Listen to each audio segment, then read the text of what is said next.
Thank you, Ridhima. Thank you, Puri, Sanjay. And ladies and gentlemen, I'm inspired by Mohit. I don't know how many of you understand Kannada. ಕಾರಿರೊಳ್ ಆಗಸದಿ ನಕ್ಷತ್ರ ನೂರಿದ್ದೇನು ಮಾನವನ ಕಣ್ಗೆ ಬೇಕೊಂದು ಮನೆ ಬೆಳಕು ದುರದ ದೈವವಂತಿರಲಿ ಮಾನುಷ ಸಖ ಬೇಡುವುದು ಬಡ ಜೀವ. Means, it doesn't matter how many stars are there in the sky. It doesn't matter, what happens in the space above. For a traveler, you need one house which has that little light so that you can be there and then understand where to go. And in the same way, it doesn't matter what is God, where he exists or he doesn't matter. At the end of the day, you need one friend, one person who can bond with you and work together. And that makes life beautiful. Everything else doesn't matter. So I think in our occupation, that's the most magnanimous part of our experiences, because as we build, I had 2 practices and we have totally together 250 people. So the work you see here is about bonding, is about how we all work together, not just about the architects who work with us and collaborate, tell me what I do wrong and what I do right, but also about construction people, the whole engineering, fraternity and everybody else that makes this happen. So I choose the word chameleon because we have a whole process. There is context, there is a site, and there is a culture, and there is people. And then we start making conversations, and in that whole process and program, we adapt, we change, we morph, and then we bring together what we can build together as what it happens. And in that sensibility, it's not about trying to hold consistency as a parameter, but it's all about how we can make do what can be done eventually. This is our little studio. It's around in the south of Bangalore. So it was an old building which was built almost around just pre-independence. So we didn't want to demolish anything, and I promised myself that I won't put any debris outside, I won't remove anything from the site. I'll only use recycled materials, and we managed to build with 3rd recycled content, 5 floors, all completely in timber and steel as a composite structure. The floors are all in timber, and only the final roof was done with precast concrete, where a lot of fly ash content was included, and we could manage to get an amphitheater on top, which is 150 capacity, and we host jazz concerts as and when we can. So the whole studio, in a way, became an example, including the elevator, which is 65 years old. So we had to pull back everything in little pieces. This is a whole sculpture made by a very dear friend of mine in driftwood. And all the material compositions that we tried to envisage in making this kind of a building or a structure was to become an example to reuse, less use, reduce use, and recycled use. And the space also becomes a position of inspiration as to how you will actually experience a space or workspace or be inspired to do what you do every day in the way we can. As an extension to that, this was a building that was built in 1888 by the British. And when we were commissioned to start working with Bowring Institute, it was completely in shambles. The whole place had become a kind of a narcotic space. There were brokers and people of all kinds of occupation interests were coming in there and hubbing. So we managed to remove everything almost in the foreground and restructured this building back to its glory, brought in a whole interior space of experience which went back to some sort of a notional tradition of a Hindu Sarsenic or a kind of a Raj or a British Indo kind of a culmination, so that even in its modernity, there was a certain voice of what it meant to be in the state or where it came from and what it will become eventually.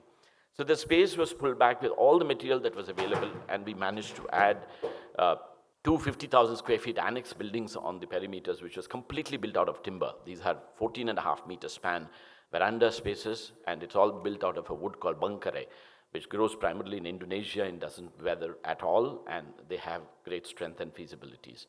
The architecture and the structure went back to the Madras roof, but everything was re-expressed in the sense of modern context, and it was rebuilt and recreated as an idea of that experience.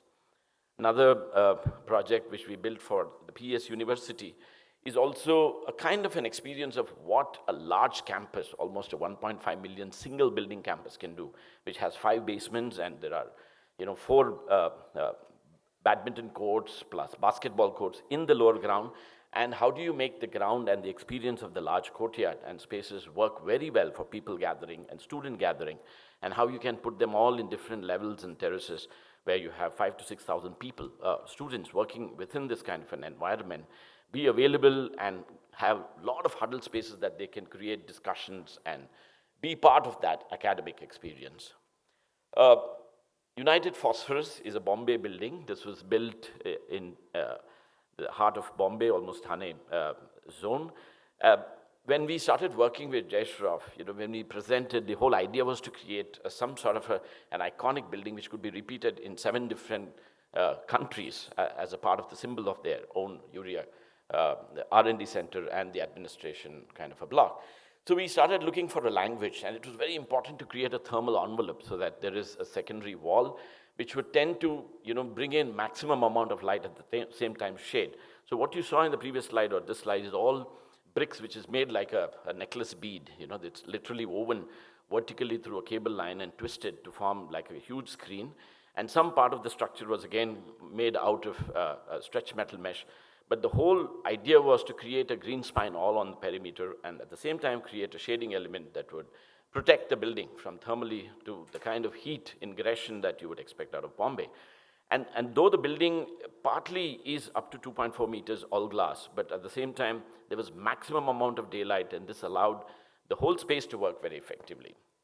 Another project which we built in the space of Pune for KPIT, there were clients whom we have worked for many years, was the one large facility which could house 1,500 people on a flat space auditorium. So we came up with this composite structure using brick and concrete to form one single span dome that could literally host a large event space, whether it's pre-function, it's the main auditorium space, or the back door functions.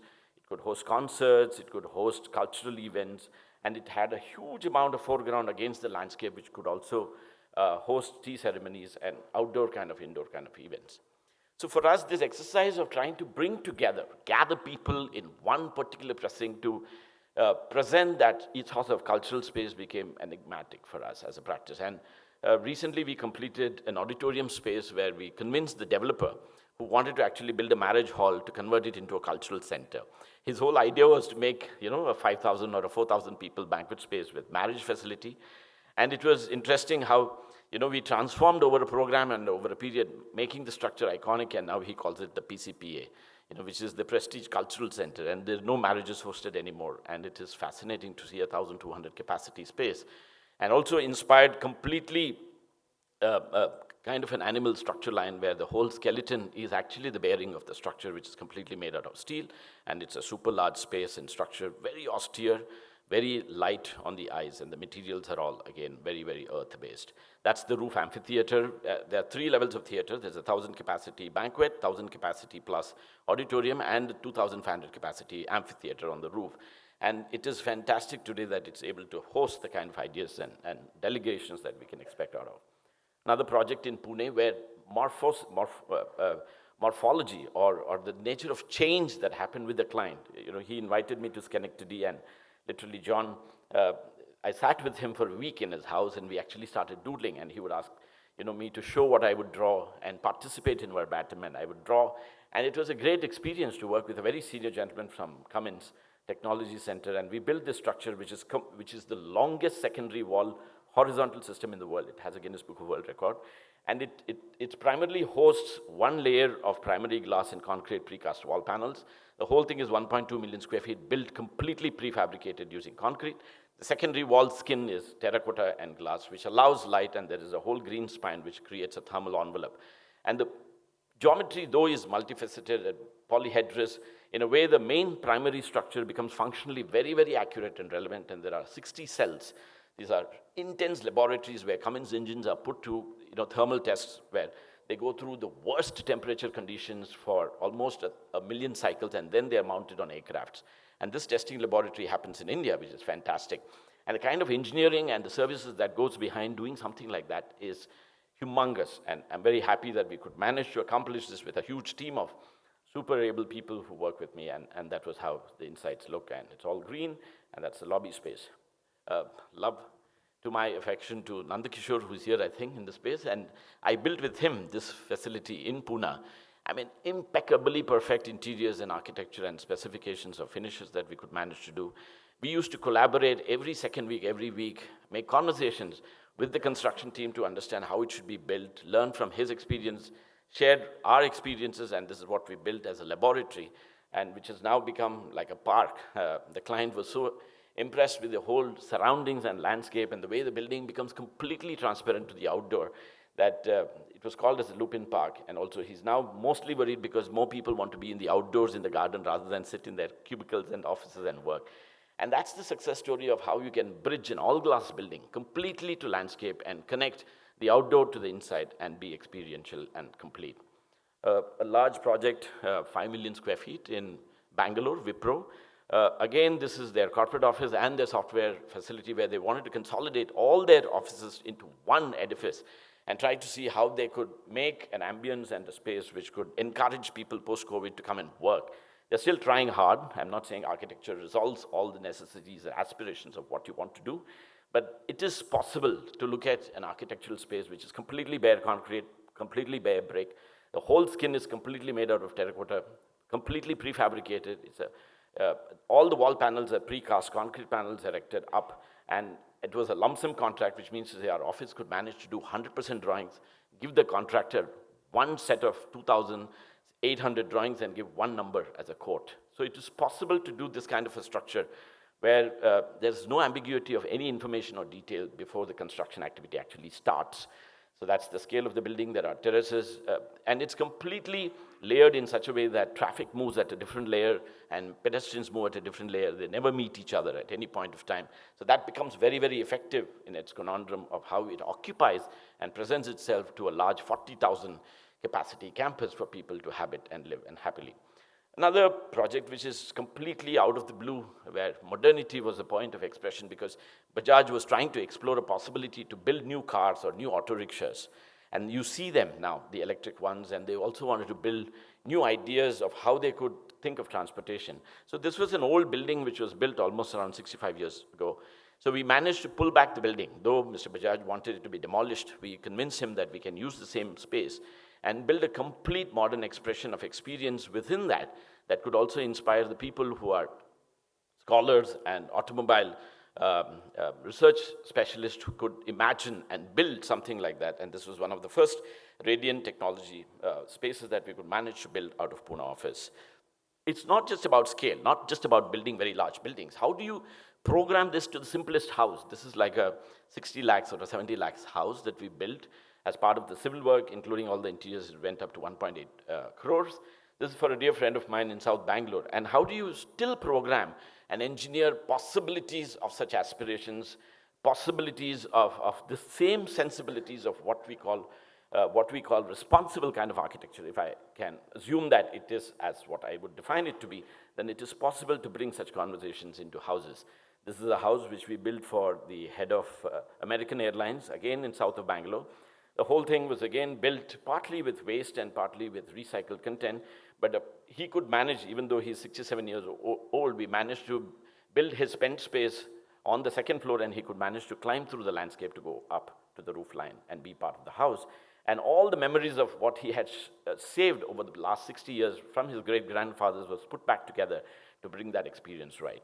Another space that we built for the chairman of Infosys, which is called for Shibulal, this is also in North Bangalore, again an experiential kind of an idea. This is, somebody mentioned about 30, 40 houses that we see in Bangalore. This is a very, very small property. Another home that we built for a client, and again, it is important to spatially recognize and experience this kind of a position so that the client enjoys and reverberates with what we present to them. Sometimes we have to be extremely optimistic. National Gallery of Modern Art is an example where the government of India commissioned us first to actually demolish the Manikivelu mansion, again built in 1888. But we managed to convince the government. Ambika Soni used to be the head of tourism operations at that time.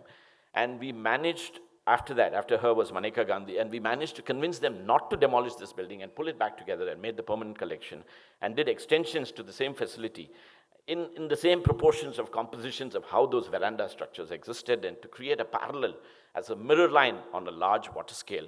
And that became a conversation between what was new and what was old, but in the same proportions and geometry of making, and there was the permanent collection and there was the temporary collection. So this whole kind of an idea of how you bring back heritage and present back to the city so that the next generations will still live and experience. Yesterday, Dheeraj showed another structured part of this campus. I've been working on this project since 2002. We won this as a competition, 25 acres in, again, in heart of Andheri, Bombay. And it was something that I take pride because we literally lived through this project for 25 years and not get fired. And we are still doing another 5 structures for the Nedlon family. And it is fascinating how in Bombay that you can build a 140-meter tall tower completely in terracotta.